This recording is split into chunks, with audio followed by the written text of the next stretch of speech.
Ravi de vous retrouver pour ce nouveau numéro de Transversal consacré au handicap. On va en parler avec mes invités. Transversal, c'est l'émission, vous le savez, de la CFE-CGC PACA. Mes invités sont avec moi, je vais vous les présenter. Daniel Petrucci, ravi de vous accueillir. Vous êtes le président de l'Union régionale CFE-CGC PACA. C'est votre émission, c'est vous qui avez souhaité bien chaque mois proposer une thématique, un programme. Et aujourd'hui, le handicap et l'emploi. On va en parler dans quelques instants. Christophe Roth est avec nous. Bonjour Christophe. On est très heureux de vous accueillir. Alors, je ne suis pas marseillais, mais on est heureux de vous accueillir ici dans les studios de Marseille parce que vous êtes venu de Paris, secrétaire national CFE-CGC, en charge notamment de l'accessibilité et de l'égalité des chances, et vous êtes le président de la GFIP, et vous avez dévoilé votre plan stratégique à 3 ans, pour 3 ans, c'est ça ? 2023-2027. 5 ans, il a été voté, on en parlera peut-être avec vous. Vous portez le plein emploi comme un mantra, on en parlera avec vous, évidemment, président de l'AGFIP. Nathalie Fachin, merci d'être avec nous, référente régionale handicap CFE-CGC PACA. Plusieurs casquettes, détachées depuis 3 ans, vous êtes animatrice syndicale, vous êtes conseillère prud'homale au Prud'homme, au tribunal d'Avignon, et on parlera avec vous du travail que vous menez sur le terrain, parce que c'est un sujet éminemment important. Merci d'avoir répondu à notre invitation. Et puis Cédric Saunier est avec nous. Bonjour Cédric. Bonjour. Vous êtes un tout jeune référent national Fédération Transport CGM, CMA CGM. Vous y êtes depuis 15 ans et vous êtes un salarié en situation de handicap. Merci d'être avec nous. D'abord Daniel Petrucci, ce choix de traiter et de prendre à bras-le-corps ce sujet autour du handicap, pourquoi avoir souhaité faire cette émission, Daniel ? Bonjour Arnaud. D'abord, je tiens à remercier la présence de Christophe, qui est notre secrétaire national, pour sa participation. Je sais qu'il a un emploi du temps très chargé. Donc merci à toi d'être parmi nous. Alors, parmi les raisons, je dirais que d'abord, on a voulu mettre en lumière l'action de la CFE-CGC sous la conduite de Christophe au niveau national, qui traite depuis maintenant de nombreuses années ce sujet du handicap, avec la volonté, l'ambition justement de former nos militants sur le terrain de façon à ce qu'ils puissent avoir un maximum d'outils pour, mener au mieux les politiques de handicap dans les entreprises. Entreprises d'ailleurs, le secteur privé comme le secteur public. Important de le préciser. Et puis, Daniel, allez-y. J'ai également un autre sujet, une autre raison de mettre cette émission à l'antenne transversale, c'est que nous avons également désigné en région Provence-Côte d'Azur 2 référentes régionales. Donc c'est dire que ce sujet nous tient particulièrement à cœur. Donc il y a Nathalie qui est à mes côtés. Il y a Aurore Grisel qui ne peut pas être là aujourd'hui. Donc toutes les deux sont 2 référentes régionales, qui sont également accompagnés de leur mission par des référents dans les départements. Dans chaque département, nous avons des référents. Et tous ensemble, ils ont pour mission notamment d'organiser, de planifier des formations justement au service de nos représentants, de nos élus. Et puis, ce que nous faisons également dans la région Provence-Alpes-Côte d'Azur, c'est qu'à chaque fois que nous en avons la possibilité, nous participons également à des émissions événementielles sur le handicap. Double question, parce que qui vient faire écho à ces référents, à l'idée d'un maillage, d'être au plus près des réalités du terrain. Double casquette, président de la GFIP, c'est pas rien avec ce plan stratégique dont on parlera. Et puis vous êtes le secrétaire national CFE-CGC, notamment en charge du handicap et de beaucoup d'autres prérogatives. Sur cette question du handicap, est-ce que du chemin a été parcouru? Est-ce qu'on a avancé, notamment pour répondre à la question de notre débat? Est-ce que les personnes en situation de handicap ont un accès plus facile à l'emploi?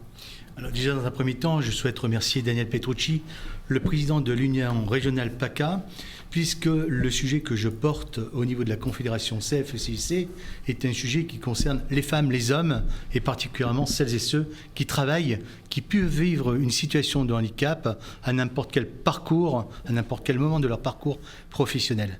Oui, il y a des avancées qui ont été à noter, notamment depuis la loi de 87, avec la création de la GFIP, qui impose tout simplement 6% de travailleurs handicapés dans les entreprises. À partir du moment où les entreprises n'ont pas 6% de personnes en situation de handicap, elles payent des contributions financières. Il y a aussi une deuxième loi qui est très importante, c'est la loi du 11 février 2005, dite d'égalité des chances, et où on a mis en place également la nécessité pour les 3 versants de la fonction publique, l'hospitalière, l'aide territoriale et l'État, l'obligation d'avoir 6% de personnes en situation de handicap. Juste un petit cocorico CFE-CGC, parce que au sein et à la présidence de la GFIP, vous avez fait progresser le taux d'emploi, il faut quand même le dire. Alors aujourd'hui, il y a 12 millions de personnes en situation de handicap sur le territoire national. Le taux de chômage baisse depuis 8 ans, mais il s'est accéléré en baisse les 4 dernières années. En effet, le taux de chômage, il y a 4 ans, il était à 19% pour les personnes en situation de handicap, et aujourd'hui, il est à 12%.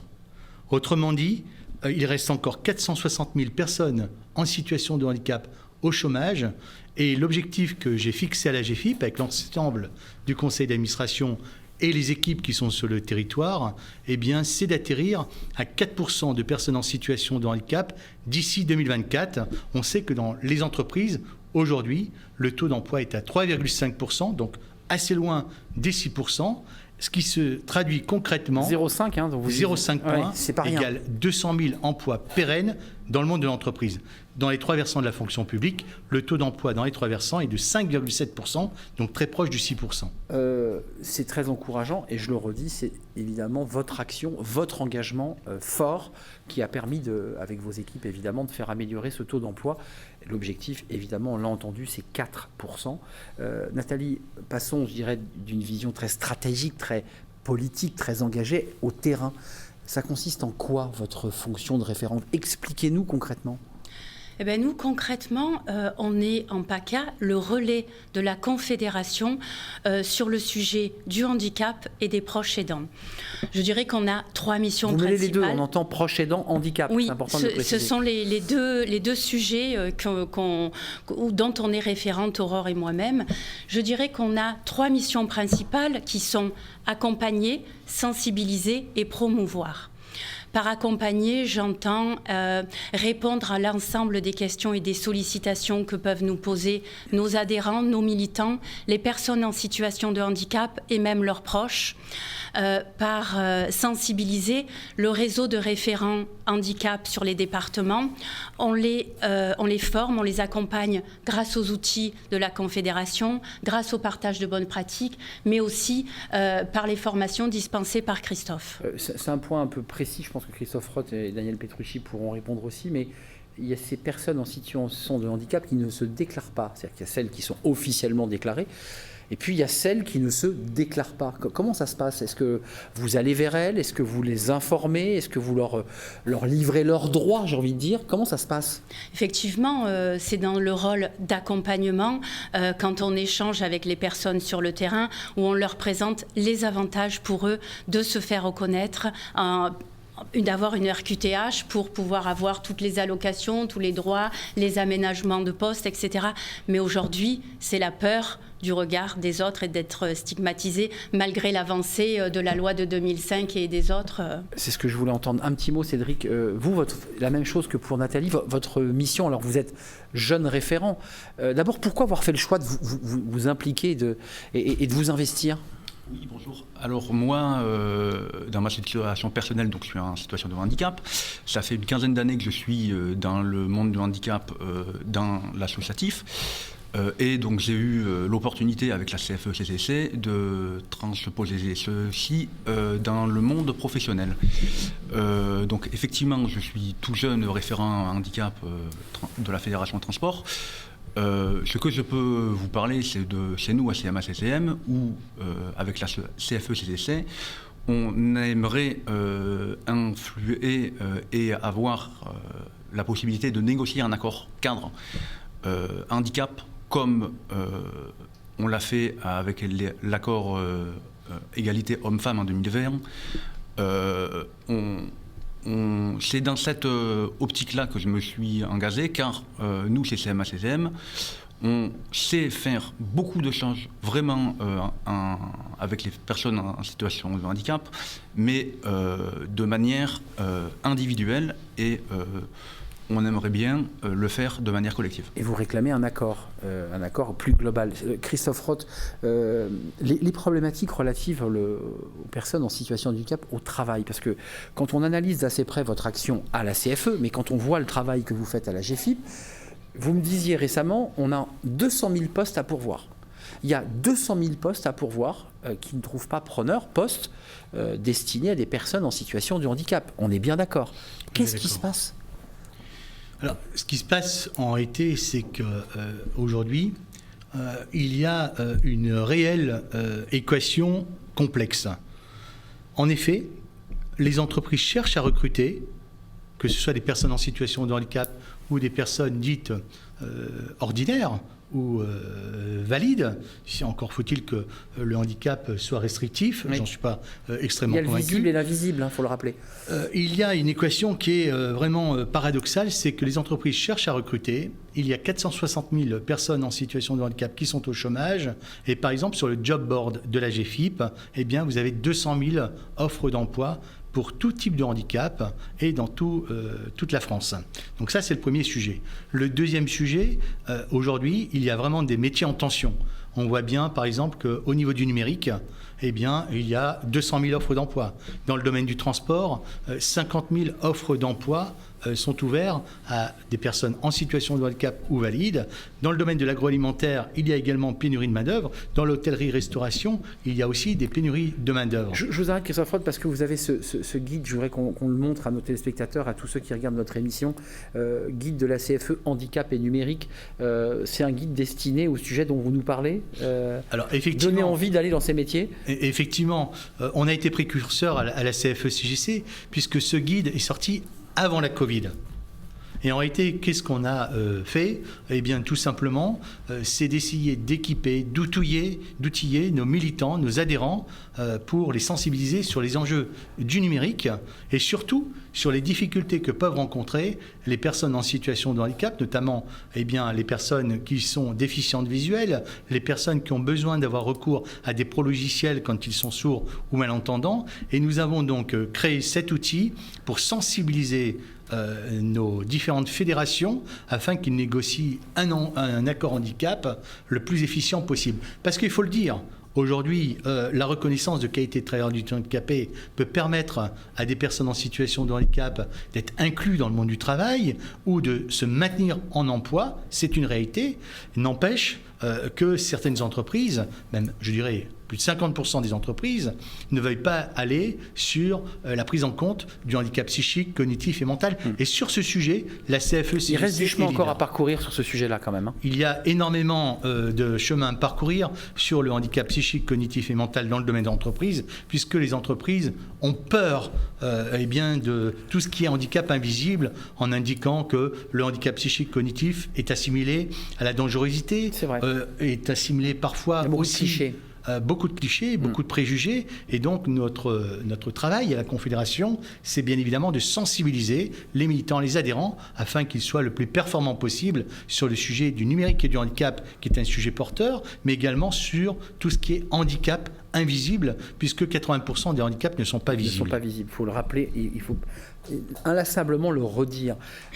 Est-ce que, Daniel, il y a un vrai sujet sur le handicap, ce qui est un sujet qui n'est pas neuf, mais j'ai le sentiment quand même, peut-être avec le travail mené par Christophe Roth, avec certains ministres, qu'il y a un engouement, une prise de conscience. Est-ce que vous en avez la perception ici en région PACA ? Alors, on va se dire la vérité. Dans la réalité, c'est pas si facile que ça. Pour toutes les raisons que Christophe vient d'évoquer. Mais n'empêche que grâce aux actions qui sont menées, notamment en région par Nathalie et par Aurore, on sent effectivement, vous parlez d'engouement, qu'il y a, je dirais que la mayonnaise est en train de prendre. Alors, l'action qui est menée en région, l'action qui est menée aussi en national par Christophe et ses équipes, donc voilà, c'est en train de venir. Mais il est vrai que ce qu'on constate, c'est quoi ? C'est que les personnes qui aujourd'hui sont vraiment, se sentent le plus concernées, ce sont celles qui sont touchées ou qui ont été touchées, soit par elles-mêmes, soit par un proche, un parent, un ami. Voilà. Mais effectivement, il y a un engouement qui est en train de prendre, et c'est pour ça qu'on insiste particulièrement pour que, justement, en région, les gens, nos élus déjà, s'inscrivent à toutes ces formations pour qu'ils soient vraiment sensibilisés, informés, on fait preuve de pédagogie auprès d'eux. Juste d'un mot pour qu'on comprenne bien ce que vous nous dites ici en région, PACA, pourquoi c'est pas si simple ? Pourquoi c'est compliqué ? Christophe l'a un peu expliqué, c'est un petit peu le regard, et quelquefois, quand il s'agit de choses dont on ne connaît pas, on se met un peu en retrait, un peu en recul, et on n'ose pas souvent. Voilà. C'est ça la véritable raison. Juste Cédric, d'un mot, et Nathalie, parce que le terrain est important. Jeune référent, mais vous disiez que vous étiez déjà impliqué dans le milieu associatif.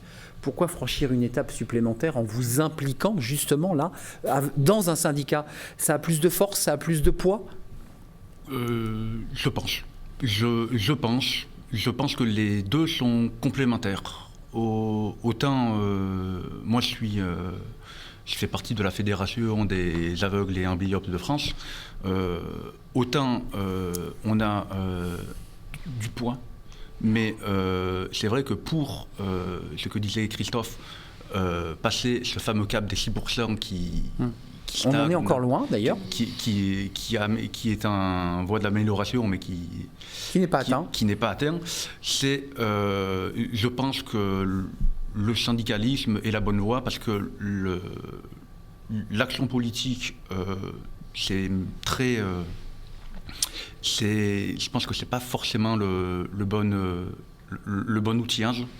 Et c'est l'action syndicale qui vous implique. Et l'action associative, comme l'a dit Daniel, si on n'est pas impliqué, on n'a pas d'écoute. Je précise, Christophe Roth, et ça vous l'avez raconté, donc c'est public. Vous aussi, vous avez connu au début de votre milieu de votre carrière de policier une situation de handicap, parce qu'après une blessure grave, vous avez été en situation de handicap. Il faut quand même le dire. Il faut dire que l'implication qui guide vos pas, c'est aussi parce que dans votre chair, vous avez été touché et que vous avez été confronté à des gens qui vous ont dit écoutez, monsieur Roth, vous allez descendre du train, puis vous allez arrêter votre activité. Et vous avez dit non, moi je veux continuer à travailler.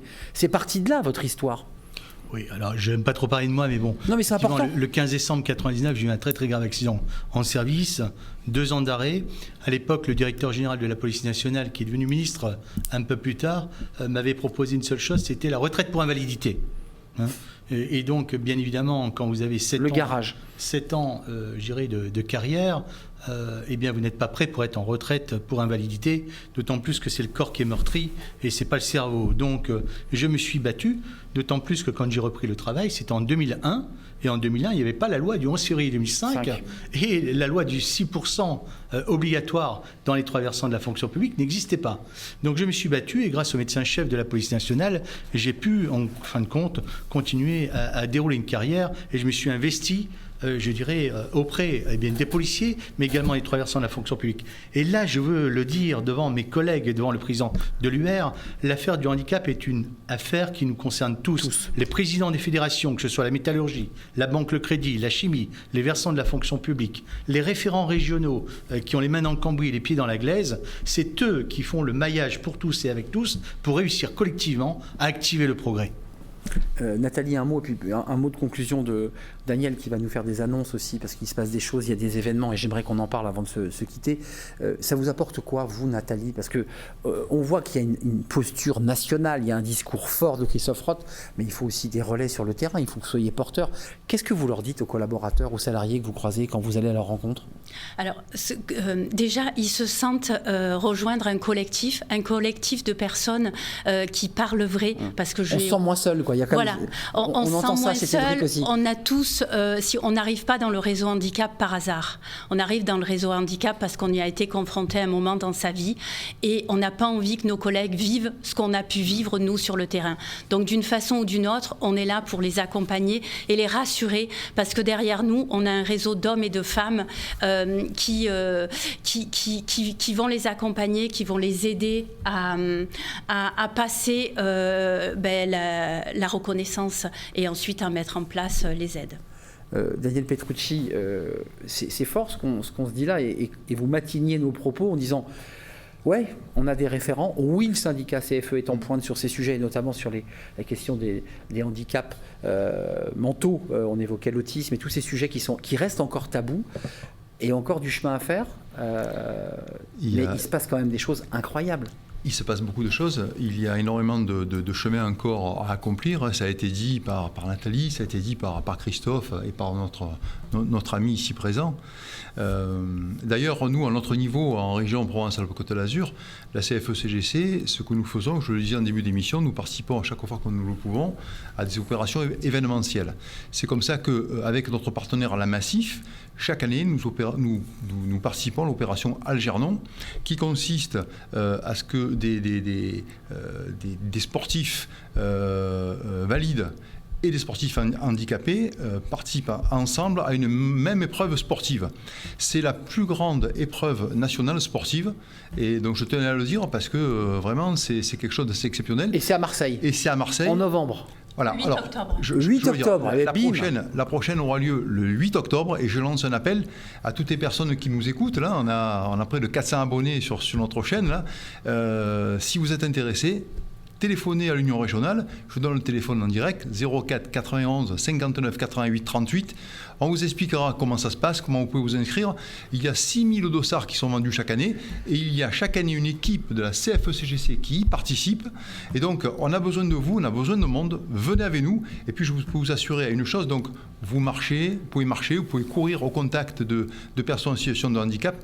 Quand vous avez participé à une émission comme ça, vous en sortez grandi, et franchement, vous êtes fiers de l'avoir fait. Donc, venez nous rejoindre. Le message est passé, cher Daniel Petrucci, le président de l'UR, l'Union régionale CFE-CGC PACA. Un mot de conclusion à vous, Christophe Roth, parce que vous êtes quelqu'un de très occupé. Quand on regarde votre emploi du temps, vous vous déplacez beaucoup. Il y a les championnats du monde d'athlétisme, d'ailleurs, là, au moment où on enregistre l'émission. Comment vous regardez la suite? Il y a ce plan stratégique. Il faut quoi? Une prise de conscience de qui?